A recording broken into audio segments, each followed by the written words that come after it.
Assalamualaikum warahmatullahi wabarakatuh. Alhamdulillahi wa kafa, wassalatu wassalamu ala rasulillahil mustafa wa ala alihi wa sahbihi wa man wafa ba'd. Fa ahbaballahi wa ahbaba rasulihi sallallahu alaihi wasallam, usi nafsi wa iyyakum bi taqwallahi faqad fazal muttaqun. Fala tamutunna illa wa antum muslimun. Faqala ta'ala ya ayyuhalladzina amanu taqullaha haqqa tuqatih wa la tamutunna illa wa antum muslimun.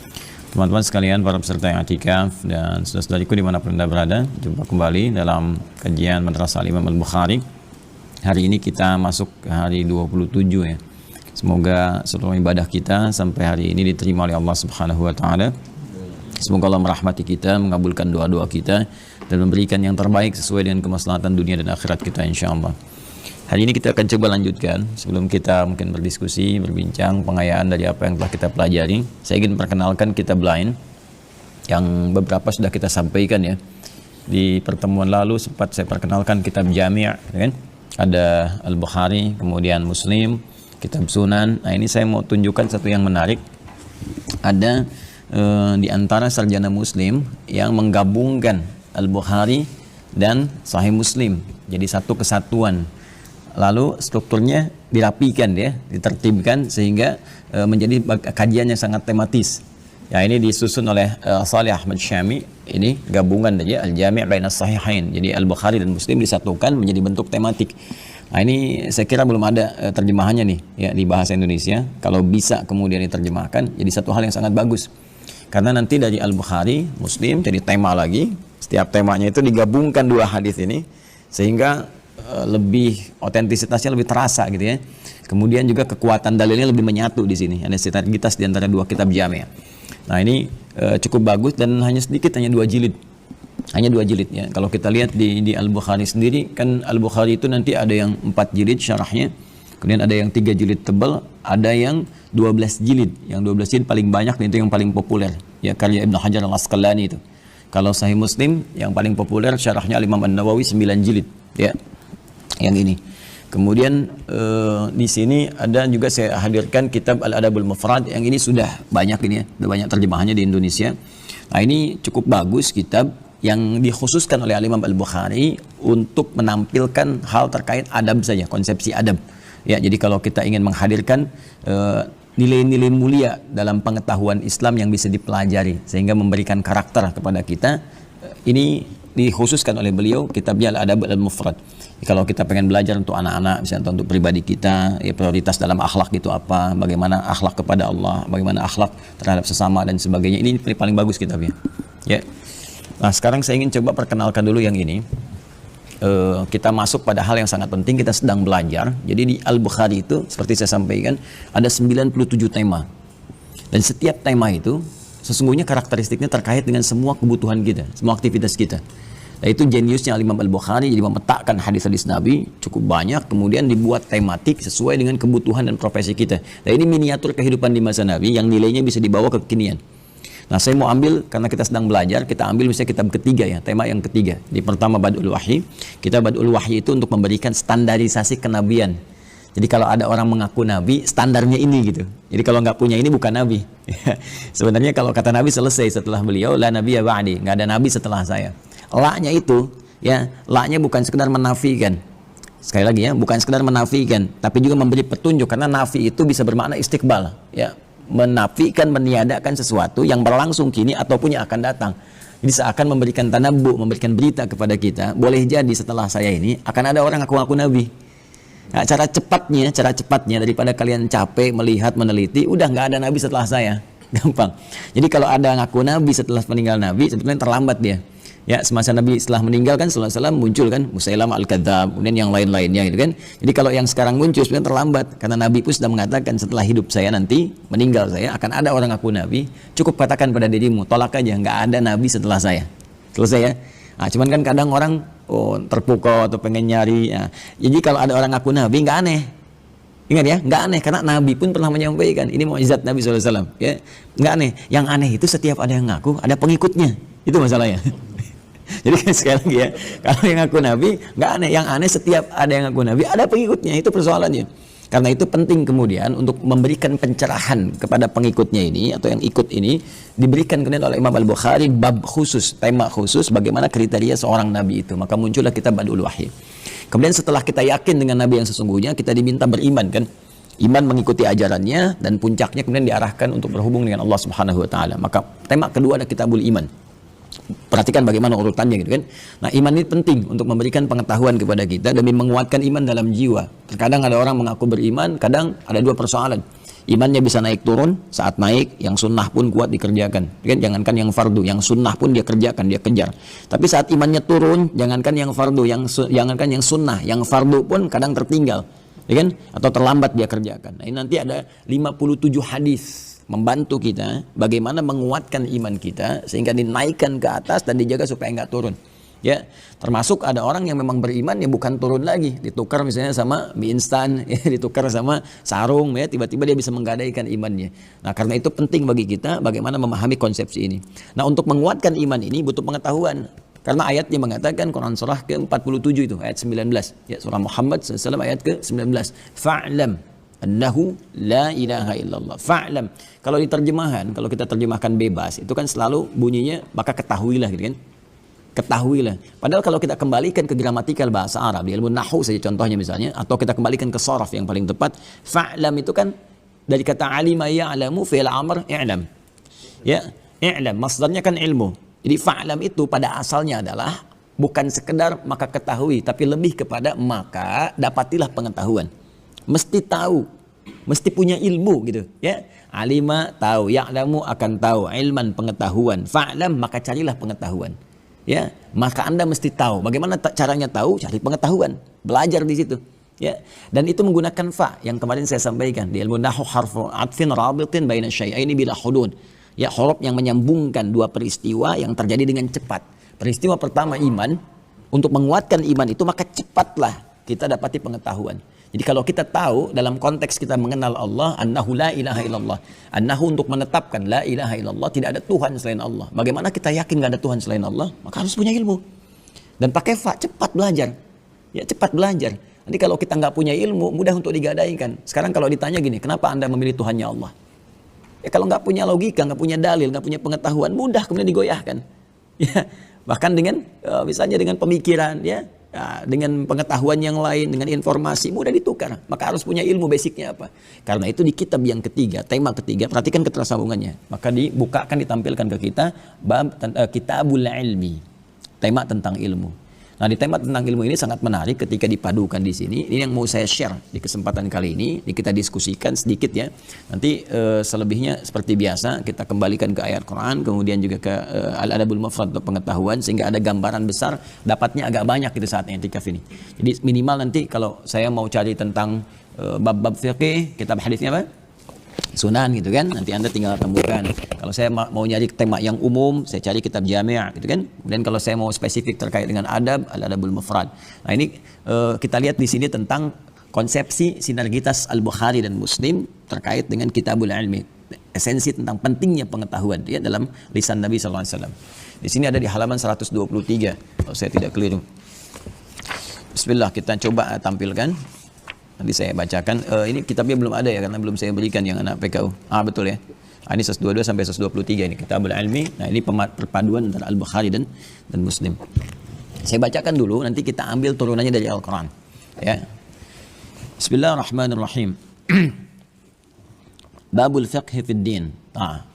Ini sudah saya dikatakan, ini sudah mulai sistematis dan sudah diberikan temanya secara tematiknya. Ya, kalau kita ambil ke Al-Bukhari baru kitab A, kitab B gitu kan. Di Sahih Muslim juga demikian. Ini nanti konsepsi ke bawahnya di sini sudah spesifik ya. Babul fiqh fid din. Bab ini saya tidak terjemahkan dengan tekstual Indonesia ya. Kita lebih senang tuliskan dalam konsepsi bahasa Arabnya.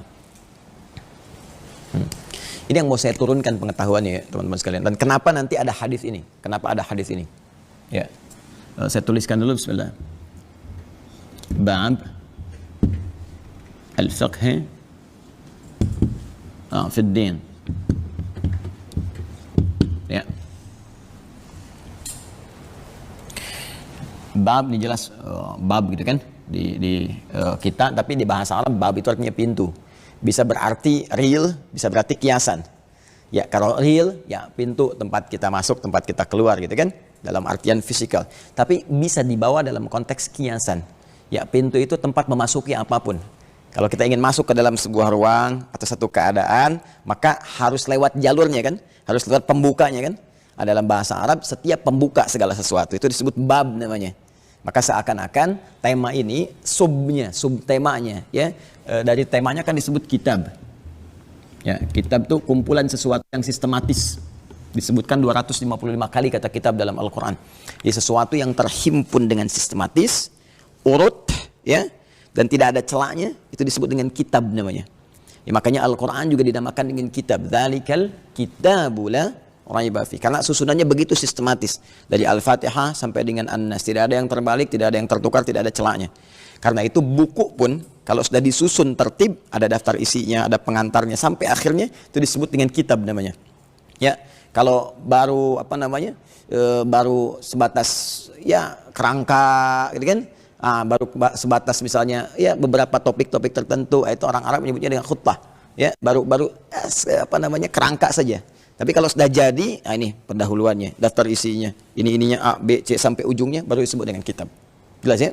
Nah, di setiap kitab ini biasanya ulama menuliskan kitab dulu, ingin memberikan kesan bahwa ini tulisan saya sudah lengkap, tersusun rapi, dan sistematis. Ya, setiap topik yang Anda ingin kaji, saya buka pintunya, masuk lewat sini, ya. Nah, di bagian ini saya akan terangkan kepada Anda pintu pembuka al-fiqhu fid din. Ya.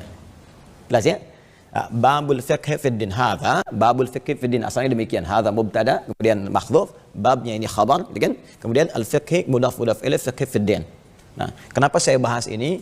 Ini penting di ilmu nahwu itu nanti ada i'rab untuk memberikan kesan kepada kita pemahaman yang dalam. Jadi kalau kita tahu i'rab, kita bisa memahami ini arahnya kemana. Maknanya apa? Beda antar harakat A, I, U itu lain makna. Bahkan kalau masuk ke fikih lughah itu lebih dalam lagi. Kenapa laki-laki identik dengan A? Perempuan I. Kan? Coba deh, anta perempuan anti, jazakallah kak perempuan jazaki.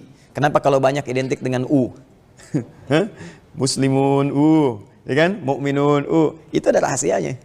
Nanti supaya nggak lompat-lompat kita khususkan gitu ya. Dan ada rahasia besarnya nanti. Ada luar biasa sampai ke karakter itu di bahasa Arab itu sampai ke karakter dipelajari.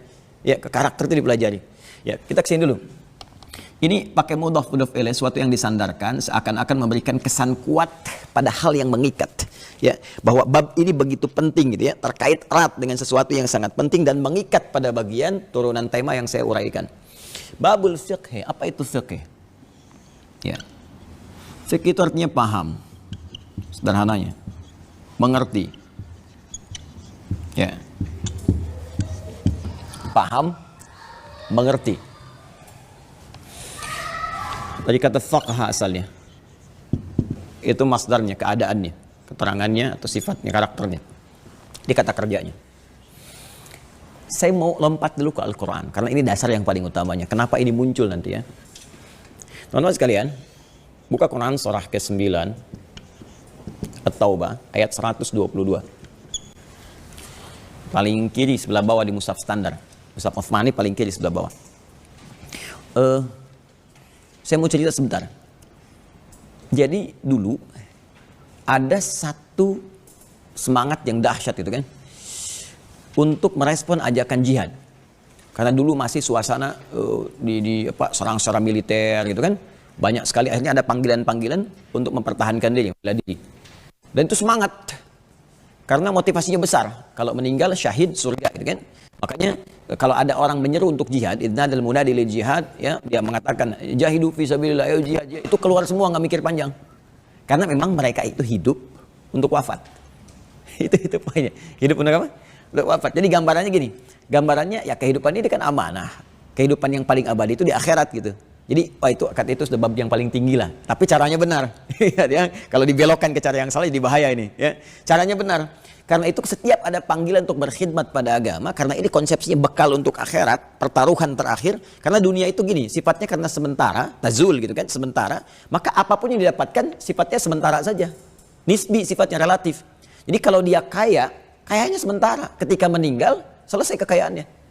Makanya ketika dikatakan meninggalkan dunia, jadi semua yang ada di dunia tinggalkan. Mau gelar, coba pernah nggak ada orang misalnya meninggal, ya kan semua gelarnya sama tuh, almarhum, wafat, apapun jabatan nih, mau presiden, ketua MPR, mau DPR misalnya, mau pejabat, mau apa, nggak pernah ada dituliskan misalnya direktur A meninggal dunia, terus di nisanya tuliskan, tetap aja almarhum, selesai. Ya, apalagi harta, jangankan ke akhirat, harta fisikal dunia, ke alam kubur pun nggak ada yang dibawa. Handphone yang paling bagus apapun itu silakan, nggak ada orang bapak kalau meninggal handphonenya nanti sertakan, kalau mama kangen miss call aja bisa.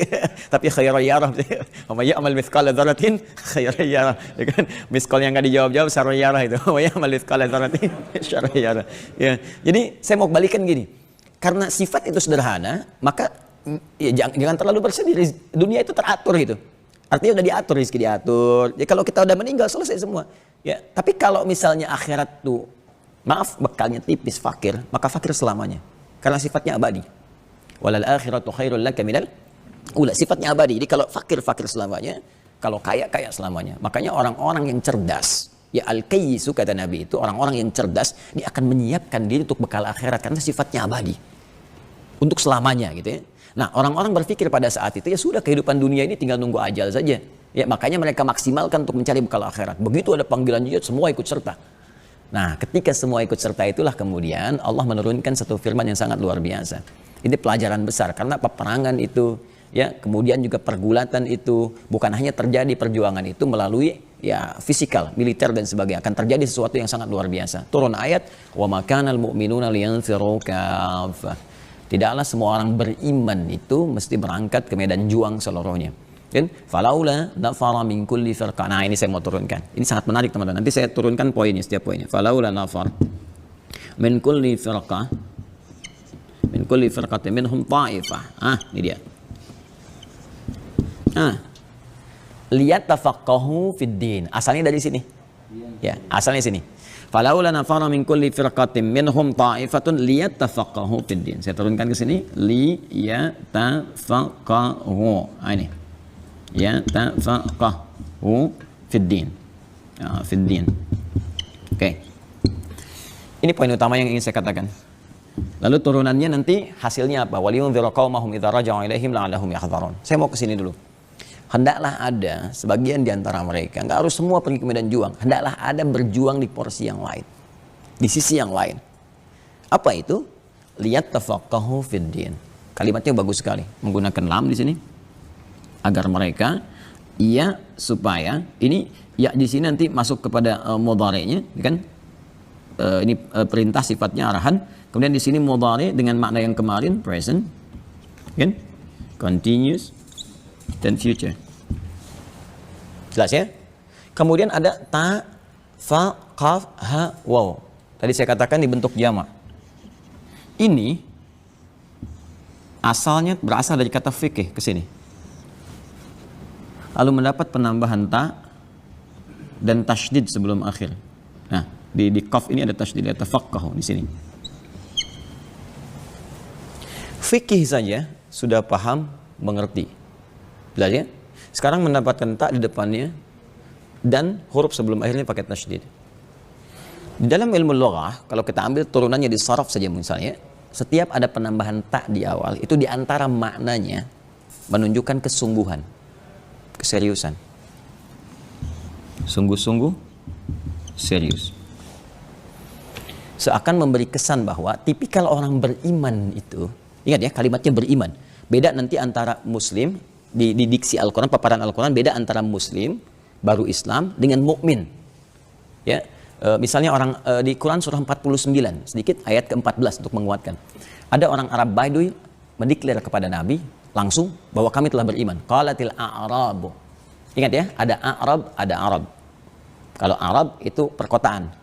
Tapi kalau Arab itu di kalangan Badui, Arab Badui, ya, padang pasir. Qalatil a'rabu amanna. Orang-orang Arab Badui berkata, ya, kami telah beriman. Nabi nggak bisa komen karena urusan iman itu urusan perkara hati, Allah yang tahu. Maka diilhamkan kepada Nabi, diberikan wahyu, kul lam tu'minu. Katakan pada mereka, kalian belum beriman serius, belum mukmin. Walakin qulu aslamna. Tapi katakan kalian baru formalitas masuk Islam, baru diucapkan imannya dengan lisan. Ya, iman yang benar itu dari lisan turun ke hati. Ya, jadi begitu diucapkan dengan lisan, kalimat di lisan ini langsung menghadirkan gelombang kepada jiwa, masuk ke jiwa takwa. Ketika masuk ke jiwa takwa, nanti ini akan memberikan pancaran sinyal, pengaruh ke seluruh anggota tubuh kita untuk berbuat baik dengan petunjuk iman. Ya, gambarannya begini, gambarannya. Jadi begitu diucapkan asyhadu an la ilaha illallah, asyhadu anna muhammadar rasulullah, harusnya kalimat ini langsung masuk ke dalam jiwa. Ya, tasdiqun biqalbi, iqrarun bil lisan, tasdiqun biqalbi, dibenarkan oleh hati kita. Masih ingat pelajaran kita kemarin? Dalam jiwa kan ada takwa. Ya, wa nafsi wa ma sawaha fa alhamaha fujuraha wa taqwa. Nah, kalimat ini masuk ke takwa. Begitu dia masuk ke dalam jiwa takwa, ini akan jadi sumber pancaran gelombang yang memberikan petunjuk kepada seluruh anggota tubuh untuk bersikap. Karena itulah kalau kita baca Quran dengan benar, seluruh anggota tubuh kita ini ketika akan digerakkan, itu ada pancaran iman dulu, dibimbing oleh imannya. Lalu kita temukan dalam Al-Quran, seluruh fungsi tubuh itu dimulai dengan iman sebelum dijelaskan fungsinya. Kalau nggak percaya, mari kita lihat misalnya. Saya ambil dari ujung kepala sampai ujung kaki, ya, mata misalnya. Buka Quran surah ke-24, An-Nur, ayat 30 sampai 31. Ya, beda antara mata yang didorong dengan fungsi iman dengan yang bukan. Wa qul lil mu'minina, untuk laki-laki, yaghuddu min absarihim. Wa qul lil mu'minina, katakan pada pria-pria yang beriman. Imannya dulu disebutkan. Yaghuddu min absarihim. Matanya itu ya akan digunakan hanya untuk melihat yang baik saja. Ya, kalau baca terjemahan palingkan dari yang jelek kan. Ini sebetulnya kalau kembali ke tafsir, matanya hanya dipakai untuk yang baik saja. Ya, terpalingkan dari yang jelek. Jadi kalau mata orang beriman itu, imannya akan membimbing, memberikan cahaya kepada pandangannya supaya melihat yang baik saja. Ketika melihat yang tak baik, dia akan palingkan. Makanya kalau kita ingin melihat ukuran keimanan kita lewat mata, silahkan dicek. Ketika kita mampu menatap yang baik-baik dan memalingkan dari yang tak baik, itu Masya Allah, ini menunjukkan ada kekuatan iman yang dahsyat. Ya, silahkan, kalau nggak percaya silahkan cek, pasti ada itu. Begitu kita lihat, ini nggak bagus, palingkan. Nah, biasanya semakin tinggi iman, bahkan bukannya dipalingkan, lisannya cepat mengucap kalimat istighfar. Kalau dia melihat sesuatu yang tak bagus. Ya, misalnya buka Quran surah ketiga, Ali Imran ayat 133. Wasari'u ila maghfirah. Jadi ada sara'ah, ada sa'ah, itu beda. Kalau Jumatan pakai sa'ah. Ya, Quran surah Al-Jumu'ah 62 ayat 9, ya ayyuhalladzina amanu idza nudiya lis-salati min yaumil jumu'ati fas'au. Ya, di sini wasari'u. Ya, tapi terjemahannya sama dan bergegaslah. Nah, padahal katanya beda. Kalau sar'a itu artinya bergegas tanpa harus pikir, cepat. Jangan dipikirkan. Ya, tapi kalau sa' bergegas tapi siap-siap dulu. Punya persiapan yang matang. Kenapa Jumatan menggunakan kata sa'? Kalau sudah mendekat kepada Jumat, bergegas kamu. Tapi siap-siap dulu. Mandi dulu, siapkan minyak wangi yang baik, siapkan persiapan berdoa, rinci apa yang mau diminta, tanya pada istri keluarga apa yang mau dititipkan dalam doa yang akan dimohonkan. Itu fikihnya. Tapi kalau urusan taubat, jangan dulu mikir, jangan disiap-siapkan. Saya dosa sekarang siang, pengen taubat nanti malam persiapan tahajud. Alih-alih nyampe tahajud, asar meninggal. Makanya ketika mata kita melihat yang benar, tiba kemudian ada yang salah, itu dipalingkan, lisannya cepat mengatakan tanpa pikir panjang. Astagfirullah. Dan itu berlangsung bersamaan, tidak ada yang telat. Nggak ada telat salah satu, cepat salah satu. Misalnya ya lisannya cepat salah satu, tapi matanya begini kan, telat. Astagfirullah, astagfirullah. Iya, dosa nih mas. Nah, itu ya, nah, itulah iman. Ya, nggak percaya silahkan cek lagi lisan. Quran surah 49 misalnya kan, di ayat yang ke-11. Ya ayyuhan nasu. Ya ayyuhalladzina amanu, maaf, iman. Ya ayyuhalladzina amanu, imannya dulu. La yasraqum minkum. Lisan orang beriman tidak dipakai untuk mencela. Lisan orang beriman tidak dipakai untuk bikin hoax. Lisan orang beriman tidak dipakai untuk ghibah. Ayat 12-nya kan demikian. Ya ayyuhalladzina amanu ijtanibu katsiran minadh-dhann. Ya, pikiran orang beriman enggak mungkin berprasangka buruk sampai ke ujung kaki. Nah, itulah iman. Nah, ini pun yang paling menarik, ini dibuka dengan kalimat iman. Ini pelajar yang beriman itu. Mahasiswa yang punya iman itu. Ya, orang-orang yang mau belajar ikut taklim yang beriman itu cirinya beda. Pertama, belajarnya serius. Tuh. Saya cukup satu ayat ini, kalau benar-benar kita muslimnya baik, praktekkan satu ayat jadi pintar semua. Serius. Ya kalau mau belajar apapun harus serius. Gimana kita bisa menghasilkan pelajaran yang baik, ilmu yang baik kalau nggak serius belajar? Kata Quran serius. Kemudian keseriusan ini diarahkan bukan hanya menerima transfer pengetahuan, tapi pahami itu. Sampai mengerti. Nah, ini luas sekali. Ya. Apalagi urusan agama. Karena itu Anda temukan dalam setiap turunan ibadah itu kan ada ilmunya, kan? Silakan cek ya, sholat kan mesti ada ilmu kan? Kalau nggak ada ilmu nggak bisa sholat kan? Zakat demikian, kemudian haji, umrah demikian. Silahkan Anda cek, semua ilmu yang terkait dengan syariatnya selalu diistilahkan dengan fikih namanya. Fikih sholat, fikih zakat, fikih puasa, fikih haji, umrah. Pernah dengar nggak ilmu sholat? Tidak kan? Kenapa menggunakan kata fikih? Seakan memberi kesan bahwa kalau mau sholat, pelajari dulu bacaan sholat, gerakan sholat sampai paham. Mengerti, sehingga dengan paham mengerti ini hadir kehusyuan dalam sholat kita. Sekarang dari satu kalimat ini saja, mohon maaf sebesar-besarnya, berapa persen bacaan sholat yang kita pahami sampai hari ini? Ya. Itu problemnya. Kita ingin khusyuk dalam sholat, tapi nggak ngerti yang kita bacakan, yang kita lakukan. Ya orang kalau kerja nggak ngerti dengan pekerjaannya, mustahil bisa dikerjakan pekerjaannya. Itu urusan dunia, apalagi akhirat. Orang berangkat haji cuma putar-putar nggak ngerti, memang menggugurkan kewajiban. Tapi pemahaman yang tidak hadir itu akhirnya menghadirkan hilangnya kekhusyuan atau hampa makna sehingga hasilnya tidak maksimal. Nah, ini lari ke sini dulu teman-teman sekalian. Dan kalau ada tasydid sebelum akhirnya, ini menunjukkan apa yang akan dilakukan itu tidak mudah. Tasydid itu, ya, tasydid, syadda yashuddu seakar dengan kata syiddah. Sesuatu yang tidak mudah, ya, kadang keras, ya, kadang-kadang ada tantangan. Karena itu dalam bahasa standar yang bertasydid itu kan asalnya dua huruf disatukan, ya, seperti gini, gini kan, hamzah a ini mati, kemudian ini berharokat awal, kan, awal, lalu ini disatukan jadi satu, huruf double namanya, double ditandai dengan tasydid begini, awal, ya kan? Nah, apa hikmah esensi atau falsafahnya dari bahasa ini masuk ke sini? Terkadang jika ada suatu aktivitas dihadirkan tasydid sebelum akhirnya, ini menunjukkan bahwa aktivitas itu tidak mudah. Ya, bukan perkara yang biasa, butuh motivasi double, 2 kali lipat dari sebelumnya. Paham di sini? Nah, ini nggak mudah ya, karena ilmunya agak dalam di ilmu bahasa ini. Ya, bisa akan memberi kesan pada kita, serius dalam belajar sampai dengan paham, dan tambahkan motivasi 2 kali lipat dari biasanya. Jadi kalau kita ingin sukses, tambah motivasinya, tambah belajarnya.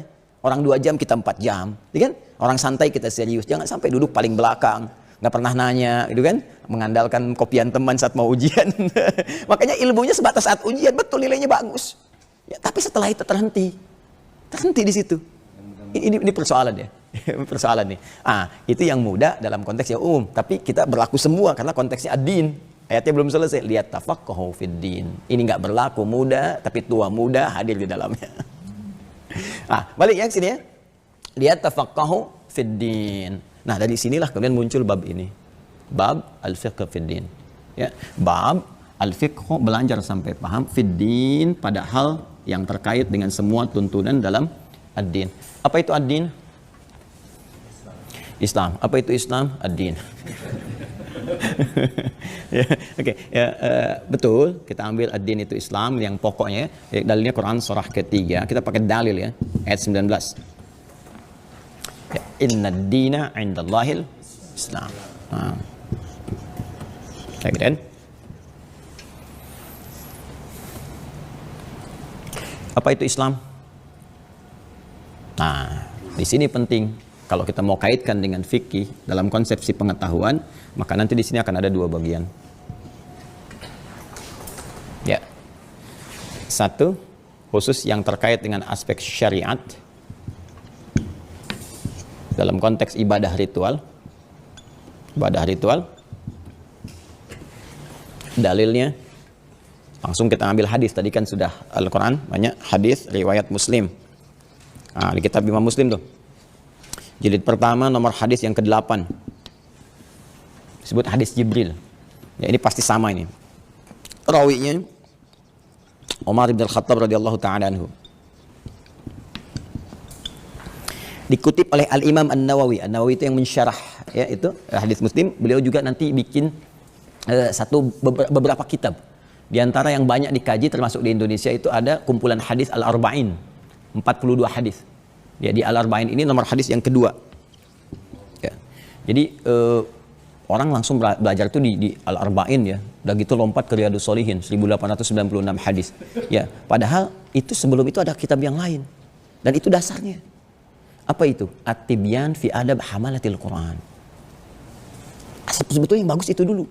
Di At-Tibyan itu mengajarkan kepada kita bagaimana cara belajar yang efektif. Sampai diatur masuk ke majelis ilmu bagaimana caranya. Berinteraksi dengan guru bagaimana. Belajar efektif seperti apa. Terus kalau sudah dapat ilmu nanti menghormati guru bagaimana. Kalau jadi guru seperti apa adabnya. Diajarkan semua.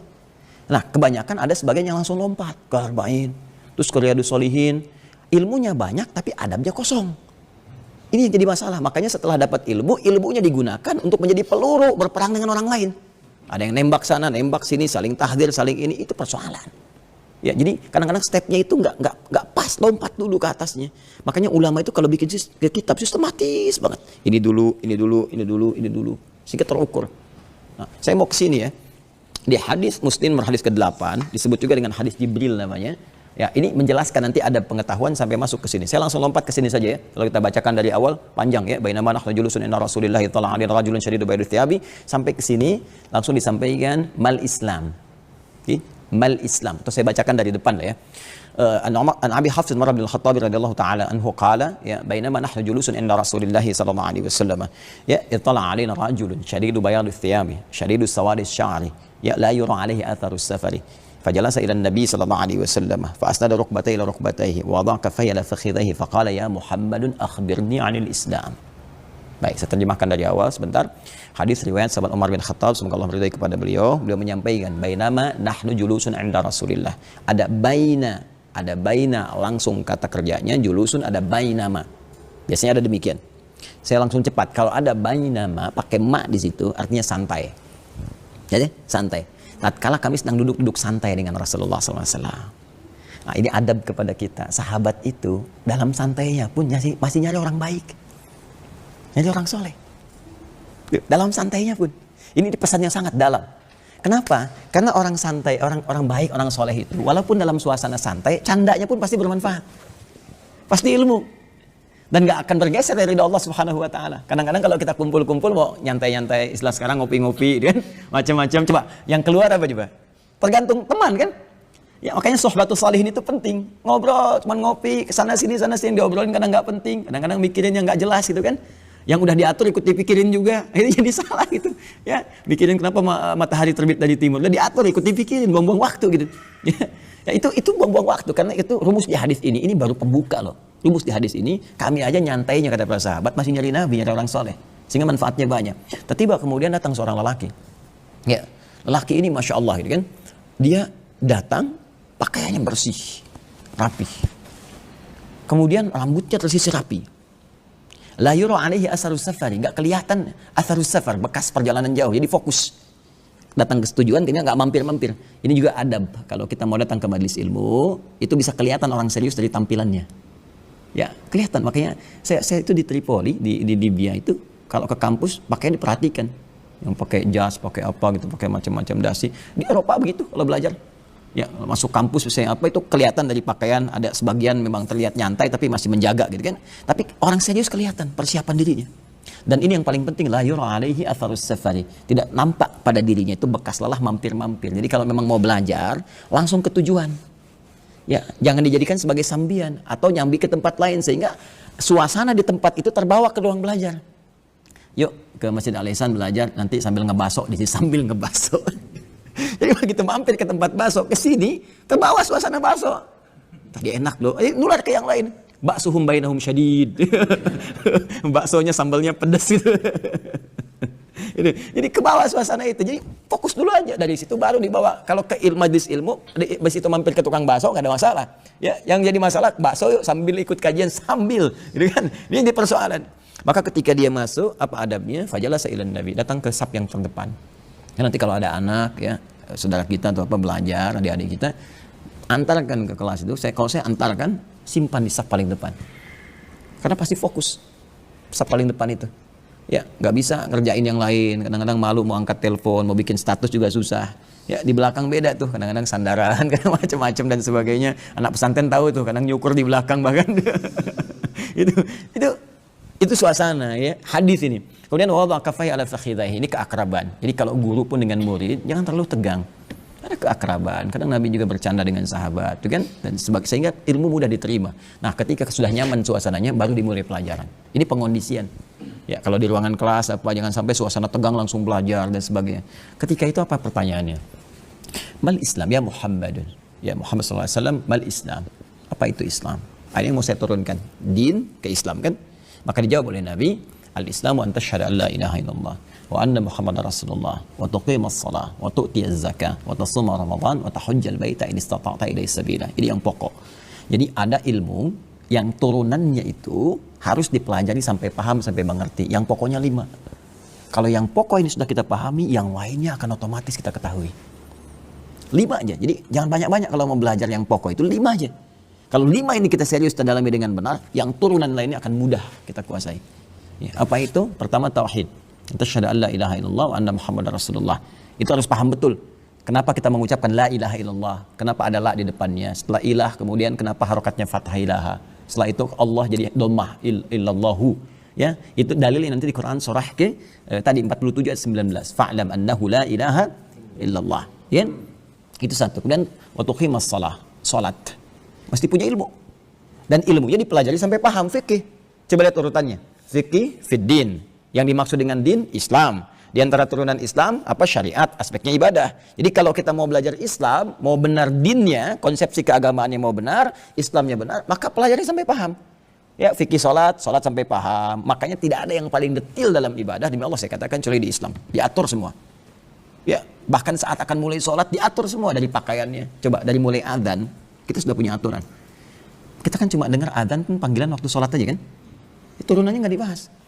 Coba buka Quran surah 7 Al-A'raf ayat 31. Ya.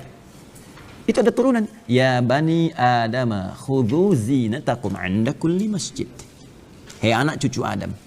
Ketika ada panggilan dari masjid didengar. Panggilan dari masjid itu apa? Khudhu zinatakum, kenakan pakaian terbaikmu. Karena kita akan menghadap Allah.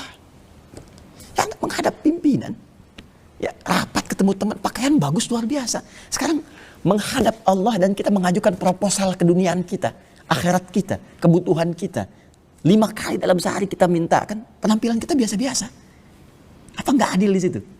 Ya, kata Allah kenakan pakaian terbaik dan itu membawa kekhusyuan. Nah itu bayangkan baru ada panggilan, belum setelah itu tentang wudhu bersih, masa ketemu teman bersih-bersih, ketemu Allah kotor, kan? Kemudian setelah itu menghadap ke arah kiblat, diatur bagaimana caranya, dari takbir sampai dengan salam. Dan dijelaskan maknanya, kenapa begini. Hikmahnya apa? Apa dampaknya dalam kehidupan kita? Itu ada semua. Nanti buka kajian saya yang fikih sholat itu, saya terangkan detail tuh. Kalau nanti ada waktu, saya tunjukkan beberapa referensi-referensi. Itu dahsyat sekali. Nah itu sholat. Zakat. Coba kenapa disebut zakat?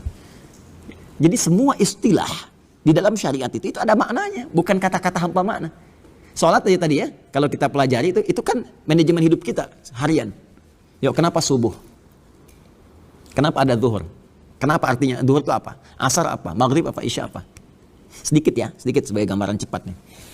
Subuh itu punya 2 kata.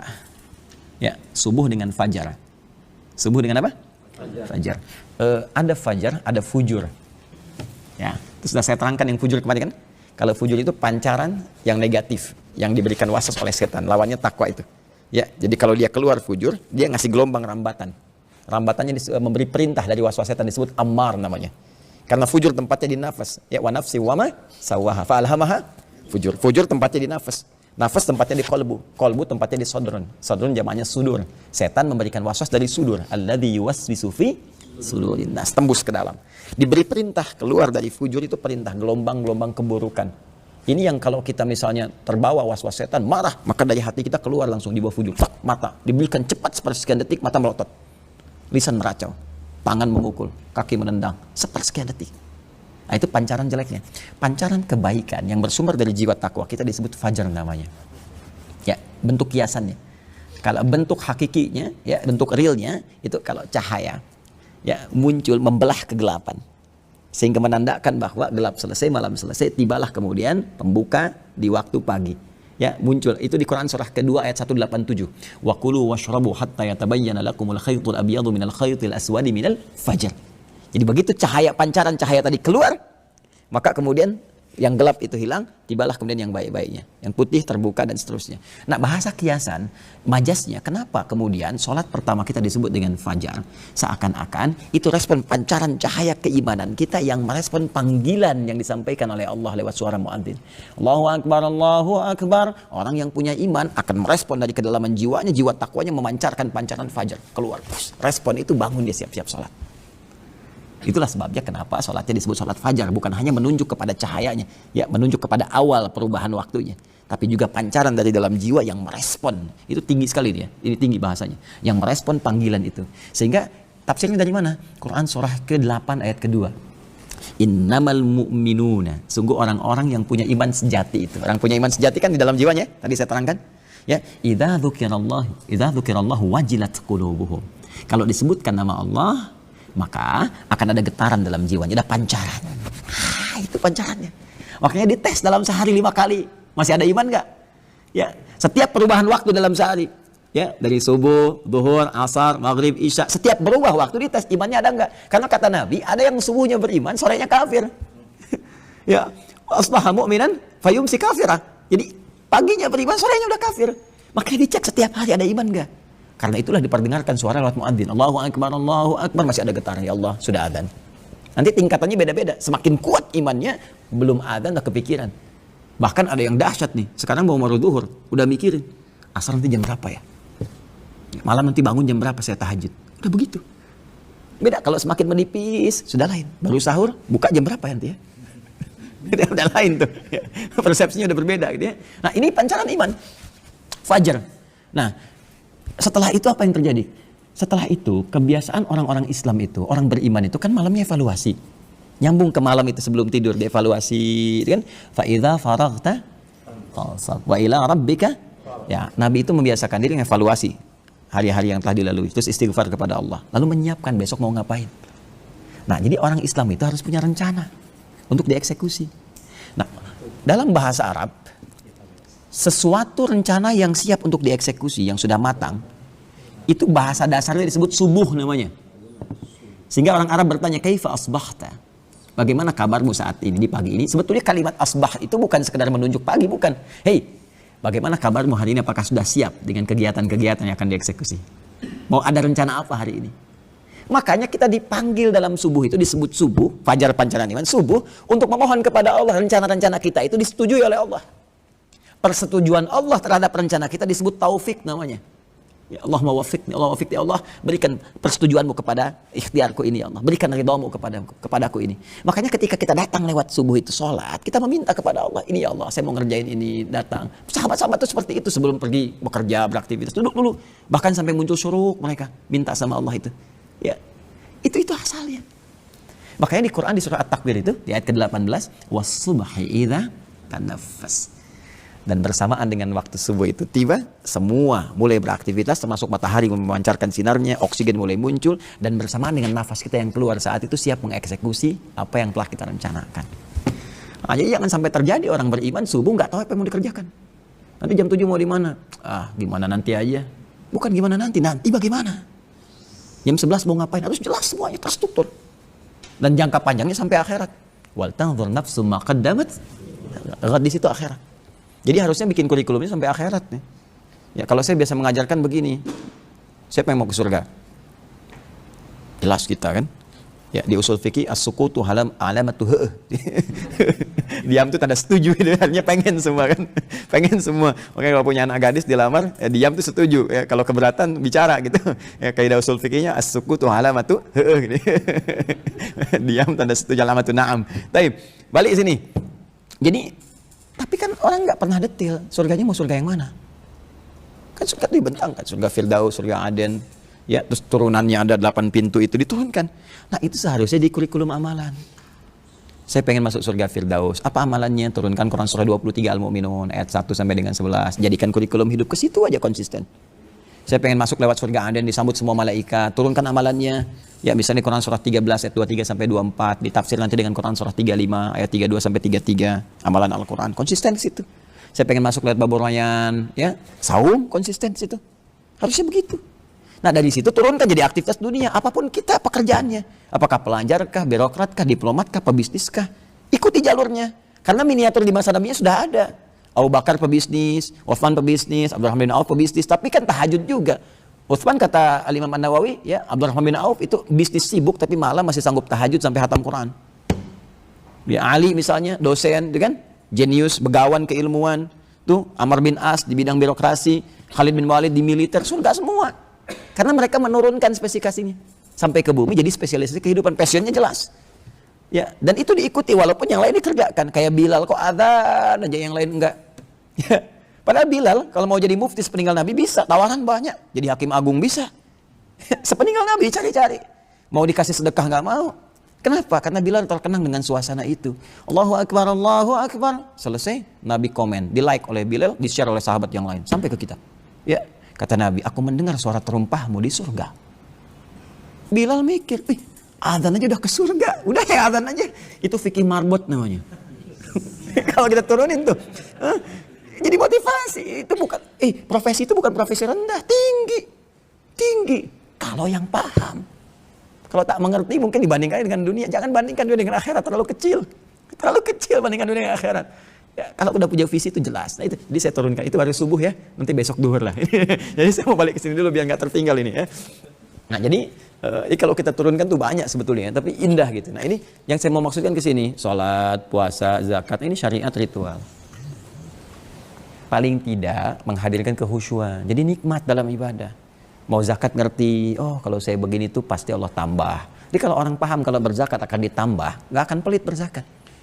Nggak akan berkata, ini saya yang usaha kok kenapa harus kasih orang. Nah, nanti ada pemahaman hikmahnya apa. Kenapa pakai kata ita wa atuz zakah, salat pakai iqamah wa aqimus salat. Turunkan.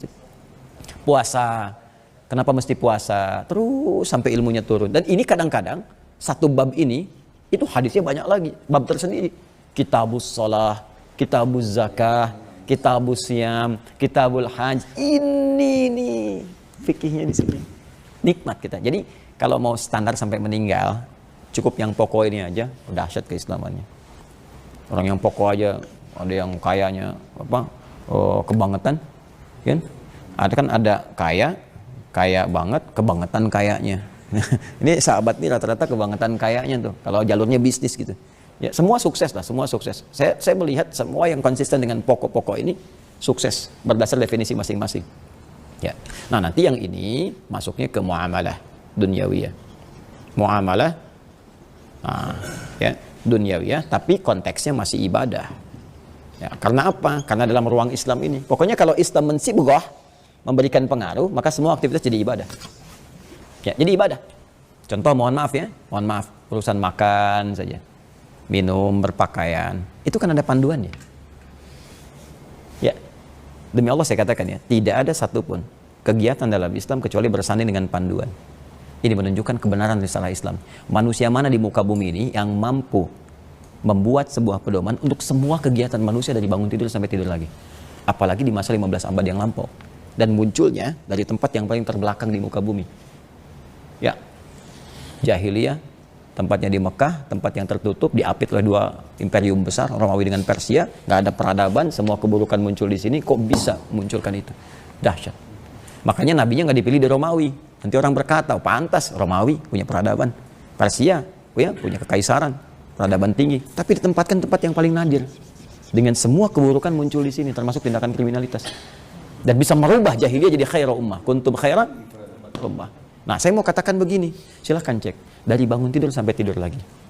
Ya, dan pedoman itu munculnya di doa. Cuman kita nggak baca doa pakai fikih, rumusnya nggak dipakai. Kita cuma melafazkan dengan lisan. Kita sebagian. Coba cek. Ya, yuk, saya contohkan gini. Satu-satu aja ya. Bangun tidur baca apa? Alhamdulilladzi ahyana ba'da ma amatana wa ilaihin. Paham enggak itu? Oh, rumusnya fikih. Enggak. Nah, kalau kita baca digabungkan ini di Abu Daud ya, nomor hadis 1367. Lalu nanti di Al-Bukhari nanti 181. Itu gabungan. Jangankan dari bacaan, dari cara bangun diberi petunjuk. Karena Nabi sallallahu alaihi wasallam, kata Ibnu Abbas radhiyallahu taala anhuma, ketika menginap di bibinya Sayyidah Maimunah radhiyallahu taala anha, yang ingin melihat kebiasaan Nabi saat bangun malam. Begitu tidur terus bangun Nabi, beliau ngelihat itu anak usia masih dini sekali. Ya, usia sekitar 4-5 tahun gitu ya. Tapi karena didekatkan oleh bapaknya dengan orang soleh, dengan Rasulullah, ada rasa cinta. Nah, anak-anak itu kosong dia. Ya, gimana mau diisi lah, empty cell gitu ya. Gimana mau diisi ya? Siapa yang isi? Jadi kalau didekatkan dengan orang soleh, jadi soleh. Kalau didekatkan dengan dunia apa dan sebagainya, itu yang memberikan pengaruh pada dia. Maka beliau dekatkan Abbas, dekatkan Abdullah anaknya dengan Nabi sallallahu alaihi wasallam. Maka semua kegiatan Nabi disukai, dicintai. Sampai-sampai pengen nginep di rumah bibi beliau Sayyidah Maimunah karena Nabi sedang di situ. Malamnya Nabi bangun, dijelaskan oleh beliau. Karena Nabi sallallahu alaihi wasallam idza istayqadha min naumih, adalah kebiasaan Nabi sallallahu alaihi wasallam jika bangun dari tidurnya, fajalasa, duduk sebentar. Jadi kalau bangun duduk dulu. Jangan langsung beraktivitas. Perhatikan nanti alurnya bahkan secara kesehatan ya. Fama sahabiyadihi min athari naumi. Kemudian beliau menghilangkan dulu bekas ngantuknya dengan tangan yang diduga bersih. Awas, karena ada hadis lain nanti. Awas, hadisnya jangan dibenturkan ya. Kalau kalian bangun dari itu cuci tangan, karena kalian nggak tahu tangan itu kemana kita beraktivitasnya. Ya. Nah ini cuci dulu. Nah ini diduga dengan yang paling bersih. Kira-kira seperti ini, misalkan dihilangkan. Sampai hilang ngantuknya dulu. Jadi bukan bangun langsung baca doa. Kalau Anda baru bangun langsung baca doa, nggak sadar bacanya. Alhamdulillah. Bangun jam 3 sih, tapi begitu begini udah jam 4:30 kan, sahur lewat. Jadi hilang dulu ngantuknya. Setelah itu apa? Faqara'a khawatimu surah Ali Imran, membacakan 10 ayat terakhir surah Ali Imran. 10 sampai 11 ayat dari inna fi khalqis samawati sampai ujungnya ya. Nah, kemudian setelah itu baru bacakan. Ditafsirkan kemudian di Al-Bukhari. Faqala an Mu'adz bin Jabal wa Jundub bin Junadah radhiyallahu taala anhum qala ya. Kedua menyampaikan, berkata Nabi SAW setiap bangun dari tidurnya, apa bacaannya? Alhamdulillahilladzi ahyana ba'dama amatana wa ilaihin nusyur. Sekarang saya berikan satu penjelasan supaya kita mengerti apa maksud doa itu. Alhamdulillahilladzi ahyana. Saya memuji Allah, semua pujian hanya untuk Allah yang telah memberikan saya kehidupan. Ba'dama amatana. Ingat, bukan ba'da amatana, tapi ada ba'dama amatana. Setelah mewafatkan sementara, ya, dalam keadaan tidur. Kalau ba'da amatana, wafat sama sekali. Tapi ketika menggunakan masa akan memberi kesan, bisa bagi Allah mewafatkan saya saat tidur tadi. Tapi Allah berikan saya kesempatan lagi untuk hidup. Ya. Dan ini dikaitkan dengan evaluasi sebelum tidur. Kan saat tidur, sebelum tidur tadi kan kita merinci kan kegiatan kita kan, besok mau ngapain. Terus sebelumnya banyak kesalahan, istighfar. Terus berjanji pengen memperbaiki besok, ya Allah, saya punya kesempatan besok untuk hidup lagi, saya pengen perbaiki, saya pengen tambah bacaan Quran, saya pengen tambah sholat sunnahnya. Terus dikasih hidup, ya, sesuai dengan ajalnya. Maka kita bersyukur, ya Allah terima kasih memberikan saya kesempatan lagi hidup. Walaupun kau bisa wafatkan aku tadi dalam tidur, aku bersyukur ya Allah. Wa ilaihin nusyur, ini intinya. Nah, dan aku berjanji, kata nasyara yansyuru nasyran wa nusyuran, itu artinya menyebar untuk kembali. Tahu ya? Menyebar untuk kembali. Fa idza qudiyatis salatu fantashiru. Maka jika Jumat telah selesai ditunaikan, silakan menyebar, beraktivitas untuk balik lagi ke rumah masing-masing. Dapat pendapatan dari situ. Ya, makanya Jumat dijadikan sebagai wahana untuk mencari link, ya, mencari kolega. Dari situ kemudian diterapkan, diaplikasikan dalam kehidupan, beraktivitas, balik ke rumah masing-masing. Itu nasyara. Nah, kita dengan kesadaran penuh mengatakan, ya Allah, saya sadar, itu saya akan pulang, saya akan kembali kepadamu, membawa apa yang telah saya lakukan dalam kehidupan dunia. Saya berjanji saat bangun ini untuk menyiapkan amalan-amalan yang lebih baik daripada sebelumnya, untuk saya bawa bekal pulang menghadap kepadamu. Saya akan menyebar ya Allah, beraktivitas. Ya, saya akan tingkatkan ibadah. Wa ilaihin nusyur, dijadikan bentuk gaib untuk memberikan batas. Ya, kalau bentuknya wa ilaika, jadi seakan-akan dekat waktunya.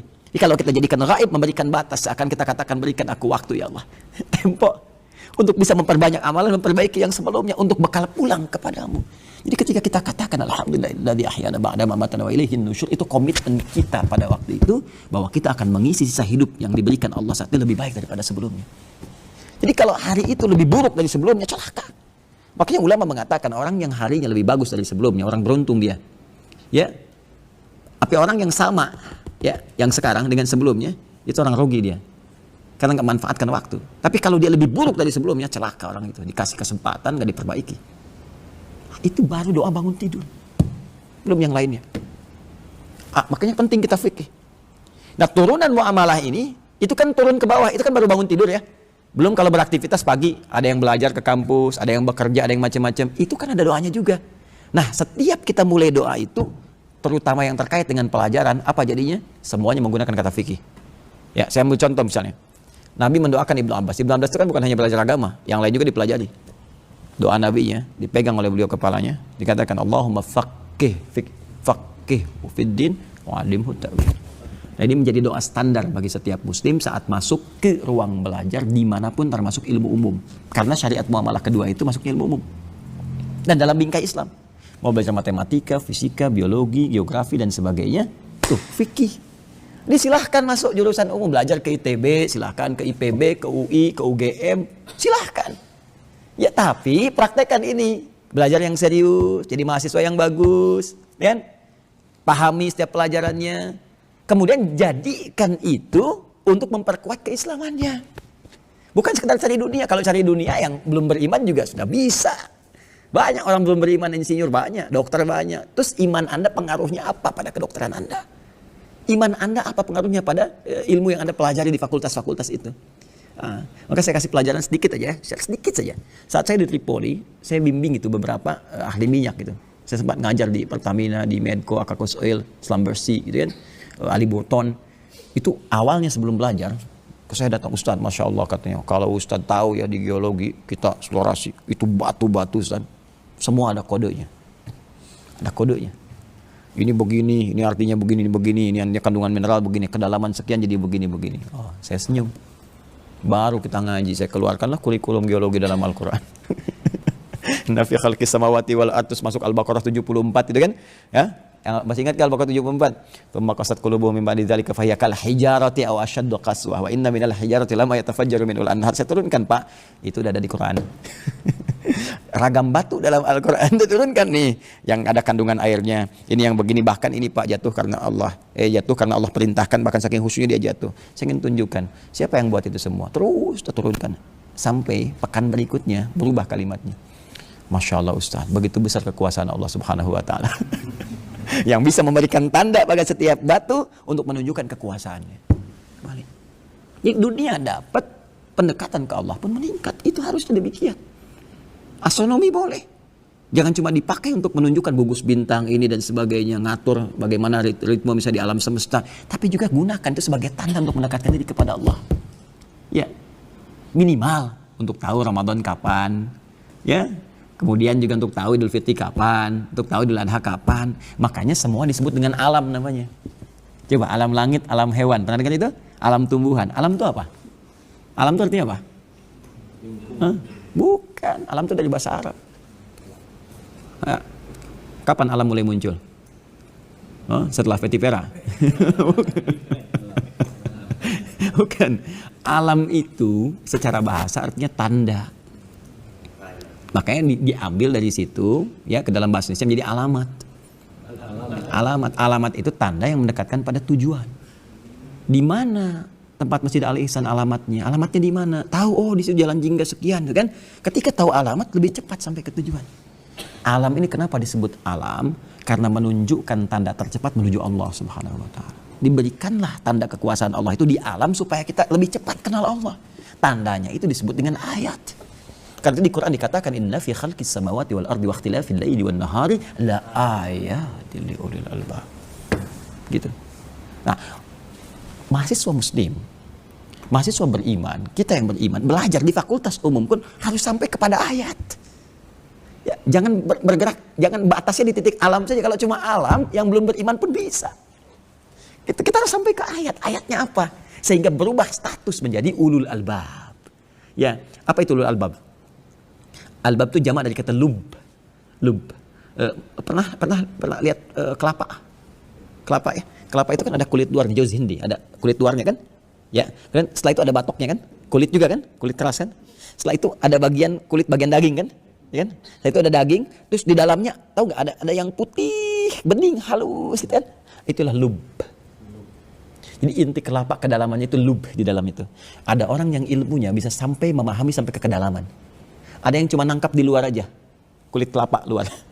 Ada yang baru sampai ke batok. Jadi orang kalau mau lihat bintang ke atas, ya lihat ke atas tuh, Ada yang baru lihat bintang bagus ya sinarnya, itu kulit kelapa luar. Ya. Wah ini bisa jadi gugus penunjuk nih, arah kemana, itu baru dalam. Nah, mau masuk daging. Oh ini bisa dijadikan sebuah petunjuk untuk menentukan waktu, itu baru daging yang dalam. Ketika kita katakan, Subhanaka ma khalaqta hadza batila, mustahil yang menciptakan ini kecuali Allah. Seperti Nabi Ibrahim menemukannya. Ya, Nabi Ibrahim menemukannya. Itu barulah ulul albab. Dia menemukan ayat.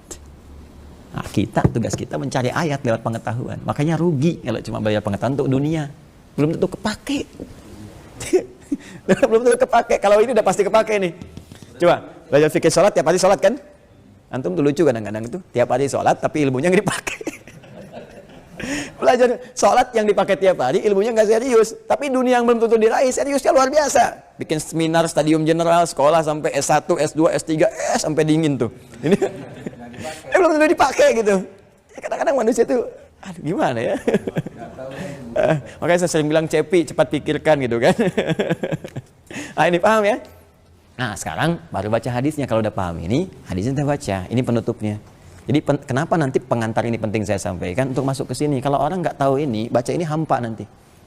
Gitu aja pahamnya. Tapi kalau kita mengerti dari sini, baca hadisnya nyambung. Ya, kadang-kadang orang hadisnya dulu dibaca, baru disyarah begini gitu ya. Tapi saya coba balik untuk mendapatkan kenikmatan dalam merasakan hadisnya. Bismillahirrahmanirrahim. Qala haddatsana an Muawiyah qala, hadis dari riwayat Muawiyah bin Abi Sufyan, ini termasuk jenius Muawiyah ini. Ya, nanti di bawahnya di backup oleh Amr bin As, Ibnu As radhiyallahu taala anhu. Nah, ini saat jadi gubernur nanti khalifahnya naik Muawiyah bin Abi Sufyan dan nanti masuk pada kategori dinasti Bani Umayyah. Ya. Termasuk meriwayatkan hadis. Jadi jangan terjebak oleh fitnah-fitnah yang berkembang di lingkungan ya. Ya, kita menghormati semua sahabat kita cintai. Ya, jangan sampai ada sebagian kita dukung, yang lain kita nistakan, itu tidak baik. Ya, tidak baik. Nanti pendiri Nahdlatul Ulama, Hadratus Syekh Kiai Haji Muhammad Hashim bin Asy'ari, ya bin Asy'ari, itu punya 19 kitab. Di kitab kedua ada namanya Risalah Ahlus Sunnah wal Jamaah. Ya, saya dulu senang baca itu sampai ulama-ulama lokal, ulama kita gitu ya. Ya, kitabnya luar biasa, rasa internasional itu. Ya, bahkan sebagian saya hafalkan itu. Ya. Nah, itu di kitab kedua di halaman yang ke-10. Ya, halaman yang ke-10, paling kanan sebelah bawah itu paragraf terakhir, beliau menunjukkan tentang satu aliran secara akidah yang agak aneh gitu. Ya, agak aneh. Wa minhum, kata beliau, dan di antara aliran yang aneh itu yang tiba-tiba datang ke Pulau Jawa tahun 1333 Hijrah. Ya, 1333. Sekarang 1442. Dikurangi aja, ya. Dikurangi 1333 untuk mendapatkan Masehinya. Itu ada di antara aliran mereka, man yubalighuna hawa Sayyidina Ali bin Abi Thalib. Siapa yang senang terlalu berlebihan, mengkultuskan ya sampai ke sahabat Ali bin Abi Thalib, kemudian senang mencela sahabat yang lain. Disebutkan ya Abu Bakar, Umar gitu kan, dan yang lainnya dan seterusnya. Nah, itu diingatkan oleh beliau, jangan sampai seperti itu kata beliau. Lalu dihidangkan hadis-hadis Nabi SAW karena Syekh Hashim ahli hadis dan sanadnya banyak ya, Al-Bukhari dihidangkan oleh beliau hadis-hadisnya. Nah, jadi kita harus menghormati semua sahabat ya, sahabat-sahabat Nabi, karena kulluhum udul di ilmu hadis, kulluhum udul, semuanya adil dan baik dalam pandangan Allah. Jadi saya punya sahabat saya dijelek-jelekan, bagaimana perasaan saya? Nabi punya sahabatnya dicela, bagaimana perasaan Nabi? Gitu ya? Nah, makanya dalam banyak kesempatan Nabi memegang tangan sahabat, mengatakan ini sahabatku, siapa yang melukainya dia melukai aku. Ya. Bismillahirrahmanirrahim. Qala Muawiyah pernah menyampaikan, sami'tu an-nabiyya sallallahu alaihi wasallam yaqul, ini hadisnya saat beliau naik ke mimbar ya berkhutbah. Nah, jadi pejabat-pejabat dulu bisa khutbah itu. Pak Azul PR itu ya, terus nyiapkan kadar-kadar pejabat yang bisa khutbah. Nah, Jumatan saya khutbah menterinya gitu kan. Nah, kemudian ya presidennya insyaallah kan, gubernurnya, bupatinya, nah, itu bisa khutbah. Ya, kalau dia muslim dan harus benar, makanya basicnya harus Islam yang baik. Ya, harus mengarahkan kepada nilai kebaikan sesuai dengan aspek-aspek maslahat yang ada di wilayahnya masing-masing. Nah, ini saat khutbah beliau motivasi kemudian masyarakat jamaah dengan mengatakan, sami'tu an-nabiyya sallallahu alaihi wasallam yaqul, saya mendengar Nabi sallallahu alaihi wasallam pernah menyampaikan. Nah, dia man yuridillahu bihi khaira yufaqihu fid din. Nah, ini man yuridillahu bihi khaira, man siapapun, man ismun mausulun dulu ala fardiyatil amiyah. Kata sambung konjungsi yang menunjuk pada subjek, kadang-kadang objek secara personal. Tapi maknanya luas. Jadi kita ini oleh Nabi sedang dikhitab secara personal. Ya, disentuh secara personal. Semua kita luas, tapi posisikan hadis ini diarahkan ke kita. Saya ini yang dimaksudkan. Man yuridillah, siapapun laki-laki, perempuan, besar kecil, tua muda, kaya cukup, dan yuridillahu bi khaira, yang diinginkan oleh Allah menjadi lebih baik. Jadi orang baik. Baik. Khair itu luas, minimal sifat. Kalau sudah khair, minimal sifat. Ya, sifatnya itu baik. Dari sifat itu kan jadi karakter, jadi sikap. Kan? Nah, kalau kita pengen baik dalam apapun, termasuk khair fid dunya, baik dalam urusan dunia, khair fil akhirah, baik dalam urusan akhirat, yufaqihu fid din. Maka Allah akan berikan dorongan kuat pada dirinya untuk memahami urusan agamanya. Din. Belajar sampai paham. Dan din itu tadi, syariat, ibadah dengan muamalah. Jadi kalau kita pengen baik, pengen bagus, ya pengen sejahtera urusan dunia, maka belajar dengan ilmu. Makanya Imam Syafi'i bilang begini, man arada dunya fa'alaihi bil ilmi. Wa man arada al-akhirah fa'alaihi bil ilmi. Wa man aradahuma fa'alaihi bil ilmi. Siapa yang pengen dunianya itu sejahtera, bagus, sukses, maka dia harus punya basic ilmu yang kuat. Nah, ilmu di kita itu fikih. Jadi kalau belajar sampai paham. SD paham, anak cek lagi pulang ke rumah. Saya dulu begitu, belajar pulang ke rumah ditanya sama ibu saya, belajar apa tadi? Dicek sampai mengerti. Ya, jam sekian gak boleh nonton TV, dicek semua. SMP apalagi gitu kan, masuk pesantren, kita ngulang-ngulang dan seterusnya. Ujian saya 3, Pak. Masa-masa saya, Fahad nggak tahu saya ya, 2 tingkat di bawah saya dulu ini. Ujian saya masih 3 kali. Jadi pertama ujian lisan, ya kan? Yang kedua ujian tulisan, ya. Jadi kadang-kadang ditukar tulisan dulu, terus dicek di lisan, ya supaya tahu ini yang benar nggak yang ditulis nih dengan yang diucapkan. Kan? Habis itu gabungan keduanya, dan itu udah 3 kali ini 2 lagi agama dengan umum. Kalau udah masuk puncak kelas 6 itu materi 6 tahun diujikan. 6 tahun. Jadi saya masuk itu SMP yang ada kalau di Arab gini-gini apa namanya tsanawiyah. Ya, tsanawiyah kalau di Arab itu aliyah sebetulnya yang di kita. Tsanawiyah aliyah, SMP SMA. Itu pelajaran dari kelas 1 SMP tsanawiyah sampai ke aliyah kelas 6 diujikan keseluruhannya. Pas 6 tahun. Jadi belajar tuh gini terus 2 bulan ujiannya. Ujian tulis, ujian lisan. Dan jawaban harus lancar. Kalau udah berkurang nilai.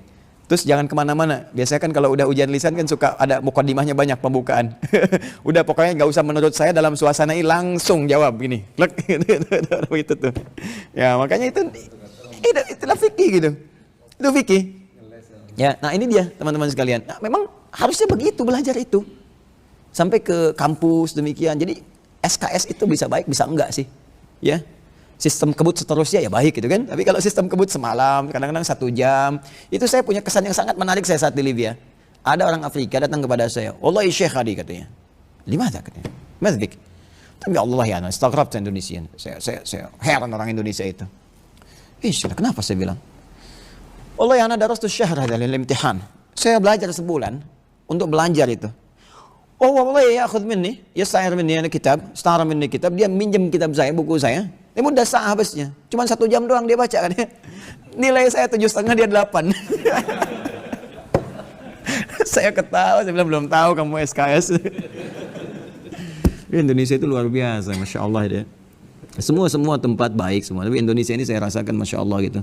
Apa aja cepet deh. Makanya semua di Indonesia tuh bisa diolah. Diolah. Saya di Masr ya. Waktu di Masr 2006 takriban. Saya pernah di Mesir itu 2006. Ya, ismak, ikan teman-teman sekalian. Itu teman-teman di Arab kan makan ikannya ya, marus pun kepalanya dibuang, ya. Ramauha ini, talauha ini fil ifturuk gitu.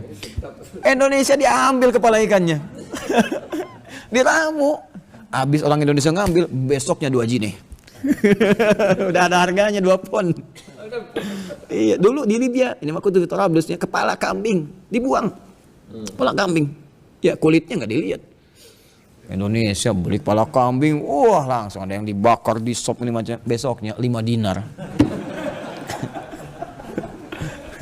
Bahasa coba lihat, bahasa apa aja lidah orang Indonesia itu cepat sekali. Orang Cina bisa bahasa Arab ketahuan Cina ini, ya kan? Ya, orang Jepang sama bahasa Inggris Jepang ini. Orang Indonesia asal di radio aja.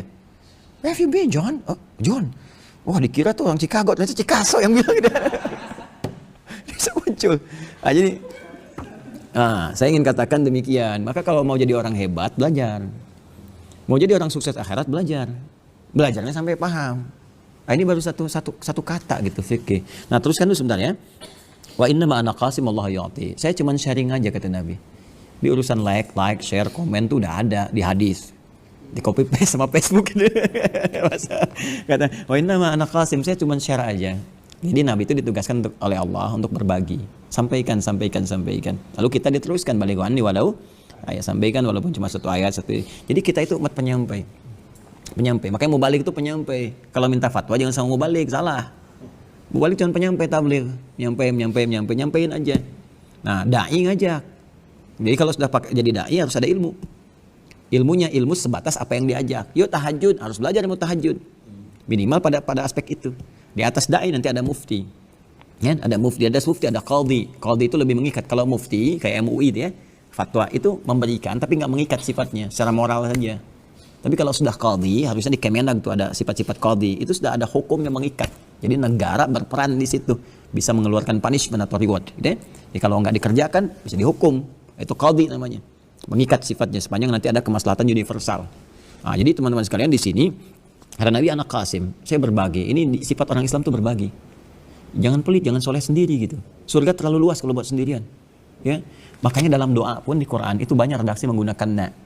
Rabbana atina fid dunya hasanah. Dengan Rabbana la tu'akhidh. Kenapa pakai na kita untuk menyertakan orang dalam doa kita? Ya, minimal kebaikan itu disebarkan. Coba dalam sehari pernah nggak mendoakan supaya orang belum beriman dapat hidayah Allah. Coba biasakan itu. Nanti nikmat hati kita itu. Ya, dan minimal kita ada usaha. Jangan nanti suatu saat dihisab di hadapan Allah, kenapa saya tempatkan kamu bertetangga dengan non-muslim, tapi nggak pernah bahkan kamu doakan. Ya, sehingga dia kesulitan mendapatkan petunjuk. Ya, bahkan aku telah berikan, tapi jalurnya kamu saya tempatkan di situ nggak ada peran dari kamu. Mau jawab apa? Ya, saya kira Allah udah ngasih petunjuk duluan. Nggak bisa mulut dikut Allahnya. Bagaimana cara mendatangi Allah? Namanya lewat takwa. Takwa itu didesain oleh Allah sebagai cara untuk mendekat kepada Allah. Ingin apapun, mau dunia, mau akhirat, mau macam-macam, gitu kan? Nanti takwa turunnya ibadah. Makanya ada satu ayat dalam Al-Quran yang menyandingkan kalimat takwa dengan peningkatan pengetahuan. Itu ada di ayat 282 di surah Al-Baqarah. Langsung ke ujung ayatnya. Akhir ayat 282 di surah Al-Baqarah. Kalau di mushaf standar paling kiri sebelah bawah, ya, paling bawah langsung. Wattaqullah wa yu'allimukumullah. Wattaqullah, tingkatkan takwamu kepada Allah, wa yu'allimukumullah. Dengan meningkatkan takwa itu Allah akan berkenan terus menambahkan pengetahuan dan mengajarkan kepadamu. Karena itu saya kasih rahasia cepat ya. Para ulama itu menyiapkan anak-anaknya juga termasuk mereka. Dari kecil itu meningkatkan takwa dulu sebelum belajar. Makanya pendidikan mereka cuma 2. Yang paling pokok. Salat dengan Quran. Ya, salat dengan Al-Quran. Salat, Quran, dan hasilnya dahsyat. Silahkan cek ya, semua ilmuwan baik yang ulama di bidang syariat ataupun begawan pengetahuan, ya, kalau di syariat kan ada Syafi'i misalnya kan, ada Imam Malik, Imam Ahmad, Imam Abu Hanifah dan ke atasnya ataupun ke bawahnya. Di begawan pengetahuan ada Al-Kindi, Al-Farabi, ya, Al-Khawarizmi, Al-Battani, Ibnu Sina dan sebagainya. Itu silakan, saya pernah baca biografinya itu. Dari kecilnya udah hafal Quran rata-rata 7 tahun, 9 tahun, salatnya bagus. Ya, pernah dengar Ibnu Sina? Ya, banyak isu di luar itu, klarifikasi dulu, baca yang betul. Perkaya wawasan bacaan kita itu ya. Ada satu tokoh di kita yang pakar Ibnu Sina. Namanya Dr. Syamsuddin Arif. Saya rekomendasikan beliau untuk mengkaji buku-buku pemikirannya. Itu hafal Quran 7 riwayat. Terus bahasanya juga kalau nggak salah 11 apa ya yang dikuasainya itu. Dan termasuk cendekiawan sampai di dunia barat sangat dikagumi. Selain Gus Hamid ya, Gus Hamid Zarkasi yang dari Gontor itu. Punya buku Mishkat namanya. Yang ini itu dahsyat tuh. Ya, pemikirannya luar biasa sampai orientalis tuh sungkan sama beliau itu. Sekarang malah yang pakai Malaysia. Di Malaysia sekarang ininya mengabdikan ilmunya. Itu ilmunya banyak sekali itu, luas ya, Masya Allah. Nah, itu termasuk yang pakar terkait dengan pemikiran dan riwayat Ibnu Sina. Wah, kalau udah nulis bagus. Ya, kalau bicara mungkin standar, tapi kalau udah nulis sama diskusi itu luas. Gambaran-gambaran Dr. Syamsuddin Arif namanya. Nah, saya ingin gambarkan begini. Semua itu, Ibnu Sina termasuk, itu kalau lupa sesuatu, bukan melihat ke karyanya, sholat 2 rakaat. Ya, sholat selesai. Lupa sesuatu, sholat selesai. Kita agak beda. Nggak pengen ingat pun jadi ingat dalam sholat itu. Makanya Abu Hanifah pernah memberikan tips ngerjain setan. Saya pernah praktekkan, berhasil. Jadi kalau lupa, jadi satu kali ada yang datang ke Abu Hanifah, ya Syekh, Allah yang nasid fi amri kita, saya lupa dalam urusan ini. Khalas salli rakaatain. Salat 2 rakaat. Nanya, "Hah?" Katanya. Udah enggak usah banyak tanya, salat aja katanya. Salat kan?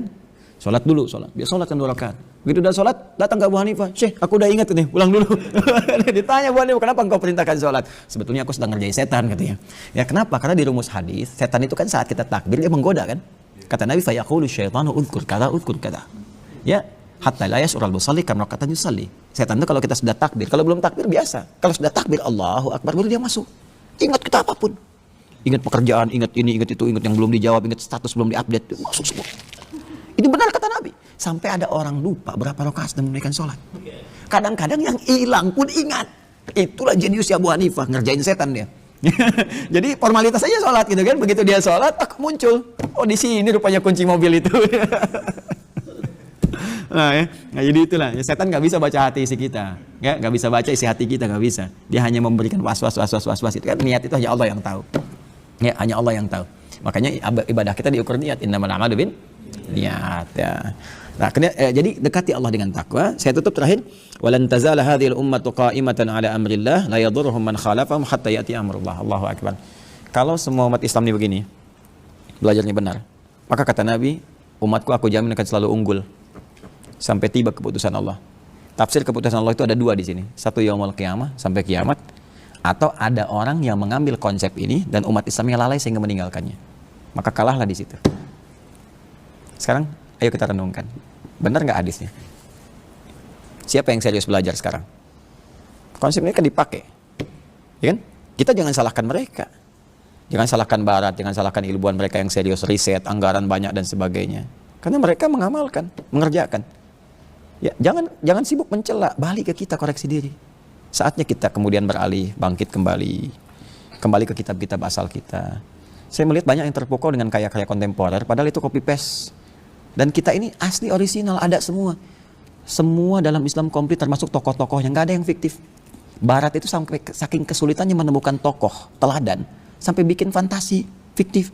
Superman, Batman, Catwoman, Wonder Woman gitu kan. Kemudian juga Spider-Man, Hulk dan sebagainya itu kan. Ya, kita lupa. Ya, terus Timur ikut-ikutan kan, Jepang bikin Satya Baja Hitam, Kotaro Minami kan belalang tempur, tendangan maut dan seterusnya. Ya, muncul kemudian Susuke Watanabe nulis Dragon Ball itu, ya, Son Goku, Son Gohan, ya, kemudian Piccolo. Ini saya hafal itu, baca saya nonton enggak. Karena untuk mempelajari hazanah peradaban, kita tuh lengkap semua. Silakan cek. Di pengetahuan ada, di ahli ini ahli itu, sampai ada ulama bikin ini kitab. Kitabnya menarik sekali. Ada namanya Akhbarul Azkiyah. Informasi seputar orang jenius di muka bumi. Diturunin dari kalangan nabi sampai ke hewan. Hewan paling pintar apa aja, yang intelijensianya kuat, yang dia bisa nurut, yang macam-macam. Akhbarul Azkiyah, karya Ibnul Jauzi. Akhbarul Azkiyah. Sampai ada lagi kitab Akhbarul Ahmaq. Orang paling bodoh, ya, kisah-kisah tentang paling bodoh semuka bumi.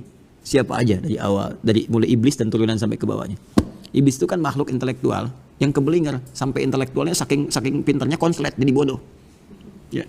Dia itu pintar, bisa nipu, tapi kepintarannya nggak digunakan untuk membaca rahmat Allah. Allah itu kan maha penyayang. Kalau salah mau tobat pasti diampuni. Tapi dia memilih menampilkan kesombongannya untuk melawan rahmat Allah. Disitulah jatuh kehormatannya di sisi Allah. Ala fakhruj minha fa innaka rajim. Keluar, kamu terkutuk. Makanya kita katakan a'udzubillahi minasyaitonir. Lawannya rahim. Cuman beda 1 titik jadi masalah. 1 titik. Ya. Itu makanya jangan sembarangan nulis titik ya. Yang harusnya nggak ada titiknya dititikin. Angka bukannya titik kan, malah dititikin. Koma jadi titik kan, beda tuh. Ya, jelas ya? Beda kan rasanya kalau kita ngajinya di awal gini, terus baru ke sini tampilannya. Gitu. Ya, jadi itulah. Itu baru 1 hadis. Belum kita bahas syarahnya. Nah, jadi tapi itu 1 di antara sekian khazanah keislaman, ribuan, ratusan ribu bahkan jutaan hadis yang menuntut kita untuk mendalaminya lebih baik, lebih serius lagi, lebih baik lagi. Minimal 1 ini kita praktekkan, maka saya kira jaminan Allah lewat Rasulnya insya Allah akan terwujud, karena Allah punya sifat la yukhliful mi'ad, tidak mungkin menyalahi janjinya. Saya kira itu yang kita bahas dulu sementara waktu. Kita jeda. Semoga Allah merahmati kita, berikan petunjuk kepada kita semua. Bila ada yang benar yang saya sampaikan itu dari Allah dan Rasulnya, silahkan diperhatikan. Kalau ada yang salah itu dari saya pribadi, ya mohon ditinggalkan, cari informasi lain lebih baik yang bisa kita amalkan dalam kehidupan sehingga melahirkan harmoni dalam kehidupan dunia kita dan rahmat Allah ketika kembali kepada Allah Subhanahu wa taala. Allahumma taqabbal minna innaka antas samiul alim wa tub alaina innaka antat tawwabur rahim. Allahumma ij'alna min ahli al-Qur'an waj'al al-Qur'ana sahiban lana fid dunya wa syafi'an lana fil akhirati ya arhamar rahimin. Rabbana atina fid dunya hasanah wa fil akhirati hasanah wa qina adhabannar.